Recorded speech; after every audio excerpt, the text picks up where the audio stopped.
지난 9월 천안문 막루 위에 나란히 서 중국 전승절 80주년 열병식을 지켜본 시진핑 주석과 김정은 위원장. 최고 예우가 이어졌던 북중 정상회담에서 한반도 비핵화라는 단어는 언급되지 않았습니다. 5번의 정상회담 가운데 처음이었습니다. 面对变乱交织的国际形势，中方愿同朝方加强战略沟通。 두 달도 채 안 돼 만난 한국과 중국 정상. 정상회담 하루 전 한반도 비핵화가 회담 의제로 다뤄질 거라는 발표가 나왔습니다. 북한은 발끈했습니다. 외무성 부상 담화를 통해 한국은 기회만 있으면 한반도 비핵화 문제를 거론하려고 시도하고 있다며 100번, 1000번, 10,000번 비핵화 타령을 늘어놓아도 결단코 실현시킬 수 없는 개꿈이라는 것을 보여줄 것이라고 비난했습니다. 핵보유국 지위를 부정하고 비핵화하려는 시도는 망상이자 몰상식이라고도 했습니다. 앞서 김 위원장은 지난 9월 핵을 포기하지 않겠다는 의지를 재차 분명히 했습니다. 우리가 왜 비핵화를 하겠습니까? 제재를 풀자고 하겠습니까? 천만의 말씀입니다. 단언하건대 우리에게서 비핵화라는 것은 절대로 있을 수 없습니다. 다만 이번 담화는 5문장으로 짧고 외무성 부상 명의로 비난 수위를 조절했는데 앞으로 한중 간 한반도 비핵화 논의 추이를 보며 반발 수위를 높여갈 것으로 보입니다. KBS 뉴스 최영윤입니다. 이재명 대통령과 시진핑 중국 국가주석이 정상회담을 위해 마주 앉았습니다. 화기애애한 분위기에서 회담은 시작됐습니다. 11년 만에 국빈으로 방문해 주셨습니다. 어떤 경주에서 이렇게 주석님을 뵙게 돼서 너무나 기쁩니다. 感谢韩方对我和中国代表团的热情接待和周到安排。 이 대통령은 영내 안정을 위한 협력 필요성을 강조하며 북한과의 대화 재개를 위해 한중 양국이 전략적 소통을 강화해 나가길 기대한다고 말했습니다. 최근 중북 간 고위급 교류가 활발히 진행되는 등 대북 관여의 조건이 형성되고 있는 상황을 매우 긍정적으로 평가합니다. 시 주석은 한중은 가까운 이웃이자 때려야 뗄 수 없는 협력 동반자라며 지역의 평화와 발전을 위해 더 많은 긍정적인 에너지를 불어넣을 용의가 있다고 화답했습니다. 我愿同总统先生就双边关系和共同关心的问题深入交换意见。 정상회담 결과에 대해 대통령실은 이재명 정부의 국익과 실용에 기반해 한중 관계를 전면적으로 보완하는 성과가 있었다고 밝혔습니다. 비핵화 의제도 다뤄졌는데 이 대통령은 북한 비핵화에 중국의 건설적 역할을 당부했고 시 주석은 한반도 평화 안정을 위한 노력을 지속하겠다고 화답했다고 전했습니다. KBS 뉴스 손서영입니다. 한반도 평화야말로 아태 지역 번영의 필수 조건이라고 강조한 이재명 대통령. 대화를 통한 문제 해결 원칙 아래 평화를 위한 선제 조치를 지속해 나가겠다고 강조했습니다. 특히 한반도는 여전히 휴전 상태라며 북한은 미국으로부터 체제 안전을 보장받으려 생각하고 그렇게 행동한다고 분석했습니다. 휴전 협정의 당사자는 대한민국이 아니라 미국이었습니다. 남북 간의 대화만으로 한반도 문제를 해결하려고 해도 그런 뚜렷한 한계가 있기 때문에 미국의 역할이 중요합니다. 북미 관계가 개선되면 남북 관계도 개선될 수 있다며 트럼프 대통령이 피스메이커로 역할을 잘하도록 하는 게 한반도 평화를 확보하는 길이라고 말했습니다. 이 대통령은 또 한반도 평화 정착에 중국의 역할도 중요하다고 했습니다. 한반도가 안정돼야 동북아도 안정되고 또 그것이 중국의 이익에 부합할 것이라고 생각합니다. 한중 관계에 대해선 완전히 회복됐다고 보기 어렵다며 가장 중요한 경제 분야 등에서 실질적인 협력 강화가 꼭 필요하다고 밝혔습니다. 일본과는 있는 문제는 직시하되 미래를 향해 나아갈 수 있을 거라고 말했습니다. 아주 좋은 느낌을 받았습니다. 걱정이 다 사라졌습니다. 똑같은 생각을 가지고 있는 아주 훌륭한 정치인이라는 생각이 들었습니다.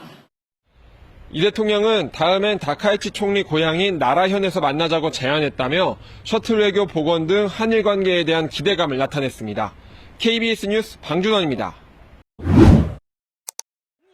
우리의 정기 국회격인 북한 최고인민회의, 김정은 위원장이 작심한 듯 대미, 대남 발언을 쏟아냈습니다. 조선반도와 주변의 정세 추이를 엄정히 분석하시면서 공화국 정부의 원칙적인 대미, 대한 입장을 천명하셨습니다. 먼저 트럼프 대통령과 좋은 추억을 갖고 있다며 전제 조건을 달아 대화 가능성을 내비쳤습니다. 미국이 비핵화 집념을 털어버리고 현실의 기초에 평화 공존을 바란다면 미국과 마주서지 못할 이유가 없다는 겁니다. 트럼프 2기 출범 이후 김 위원장이 직접 트럼프 대통령과의 관계를 언급한 것은 처음입니다. 김 위원장은 또 핵 보유는 헌법에 명기돼 있으며 제재 해제와 맞바꾸는 식의 비핵화 협상은 없을 거라고 못 박았습니다. 남한을 향해서는 마주 앉을 일도 없고 그 무엇도 함께하지 않을 거라고 날을 세웠습니다. 정부가 제시한 3단계 비핵화론에 대해서도 전임자들에게서 베껴온 복사판이라며 거부 의사를 분명히 했습니다. 결국 통일은 하나가 없어지지 않으면 안 된다며 헌법에 적대적 두 국가론을 명시할 것도 재확인했습니다. 김 위원장 연설에 대해 정부는 북측의 체제를 존중하고 어떠한 형태의 흡수 통일도 추구하지 않을 것이라고 강조했습니다. 긴장 완화와 신뢰 회복을 통해 남북 간 적대성 해소와 평화적 관계 발전을 추진해 나갈 것입니다.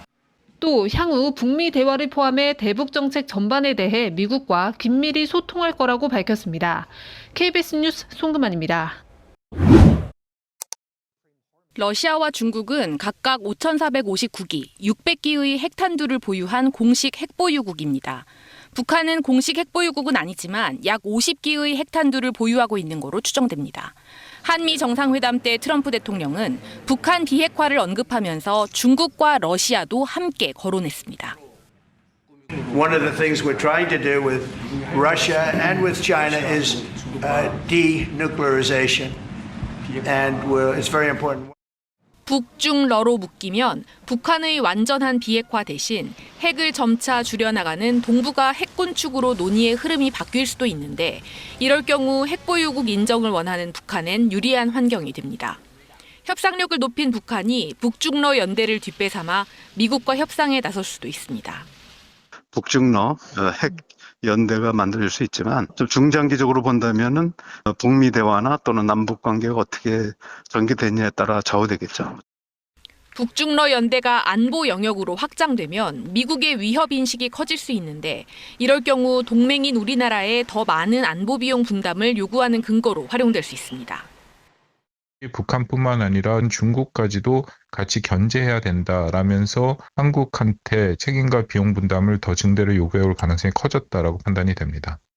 이재명 정부가 추진 중인 미국과의 안보 비용 협상은 물론 이른바 페이스메이커 역할에도 영향이 불가피한데 대통령실은 국제 정세가 워낙 복잡한 만큼 상황을 예의주시하고 있다고 밝혔습니다. KBS 뉴스 김경진입니다. 북한이 겨냥한 건 이재명 대통령의 미 싱크탱크 CSIS 연설이었습니다. 저는 트럼프 대통령과 한반도의 평화 정착, 비핵화를 위해 긴밀히 협력해 나가기로 했습니다. 비핵화 목표를 재확인한 건데 북한은 즉각 반발했습니다. 핵을 영원히 내려놓지 않으려는 우리의 입장은 절대 불변이라면서 우리의 핵보유국 지위는 외부 위협과 세계 안보 역학 구도를 반영한 필연적인 선택이라고 주장했습니다. 비핵화 구상을 황당한 궤변, 천진한 꿈, 허망한 망상이라고 비난했습니다. 북한을 가난하지만 사나운 이웃이라고 한 이 대통령의 발언에도 날을 세웠습니다. 우리를 심하게 모독했다면서 한국이 적이라는 걸 보여주는 계기, 추태라는 단어도 나왔습니다. 이처럼 표현은 거칠었지만 형식은 성명이나 담화에 비해 수위가 낮은 관영 매체 논평이었습니다. 또 한미 정상회담 직후에 나온 논평이었는데도 회담에 대한 언급은 물론 트럼프 대통령에 대한 비난도 없었습니다. 북미 대화에 대한 기대가 있기 때문에 직접적으로 한미 정상회담에 대해서 비난하기보다는 대남 압박만 하는 북미 관계와 한미 관계를 차별화해서 나아가는 어떤 그런 모습들을 보여준 걸 봐요.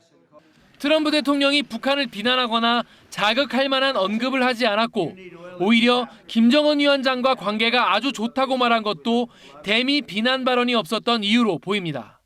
KBS 뉴스 김기아입니다.